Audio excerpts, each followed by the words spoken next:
Mesdames, Messieurs, bonjour. Je m'appelle Paolo Basso. Je suis un peu un personnage atypique dans le panorama de la viticulture tessinoise, puisque j'ai un passé de sommelier. Peut-être que certains d'entre vous me connaissent déjà. J'ai travaillé pendant plus de 20 ans, je dirais 25 ans, dans des restaurants gastronomiques de haut niveau. Donc, j'ai fait mes classes comme sommelier. À côté de ça, j'ai évidemment participé à des concours de sommellerie qui m'ont apporté à gagner le concours de meilleur sommelier de Suisse en 1997, meilleur sommelier d'Europe en 2010 et ensuite meilleur sommelier du monde en 2013. Une fois gagné le concours de meilleur sommelier du monde, disons que dans la sommellerie, j'ai fait tout ce qu'il y avait à faire. Et du fait que j'habite dans l'un des villages vignerons tessinois à Ligornetto, qui est un village réputé et connu, l'opportunité de tourner la page après ce concours est arrivée. Et voilà que je me suis poussé à aller un peu aux sources de ma passion et voilà, aller à produire du vin. Disons que déjà, comme sommelier, j'étais très proche de la production parce que, je répète, en habitant dans un village vigneron, j'étais très proche de la production, que ce soit de la viticulture et de l'œnologie.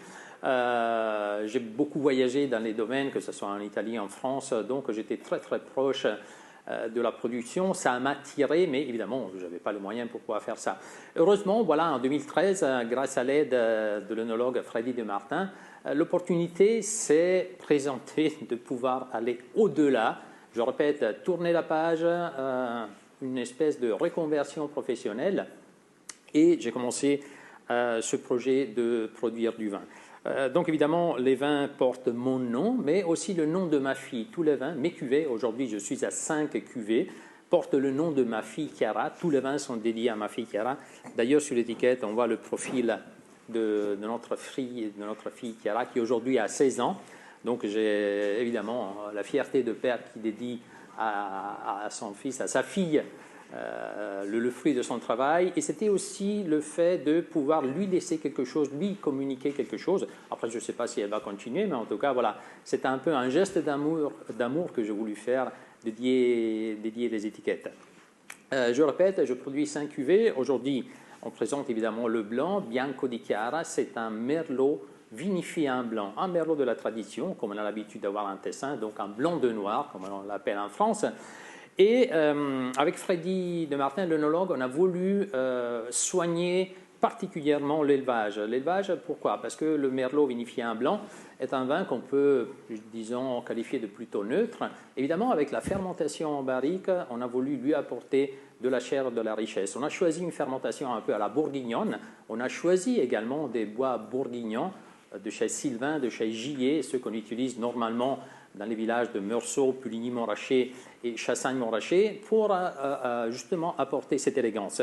C'est une cuvée fraîche, élégante, à mon avis très distinguée, et qui, si vous voulez, traduit un peu mon passé de sommelier. Pourquoi? Parce que c'est un vin qui garde de la fraîcheur, de l'harmonie, de l'équilibre. Ce n'est pas un vin imposant. C'est un vin qui se porte bien à table. J'aime bien utiliser ce mot, se porter bien à table, parce que le but, vu mon passé de sommelier, est de s'accorder à une large palette de mets. Donc, évidemment, c'est un vin qui s'accorde avec des entrées de poissons, que ce soit de poissons crus, de carpaccio, mieux si assaisonné avec des sauces un peu à base de crème qui vont créer un lien avec ce côté un peu boisé. Et ensuite, avec tous les entrées de la cuisine italienne, que ce soit des risottos ou de pâtes à base de fruits de mer.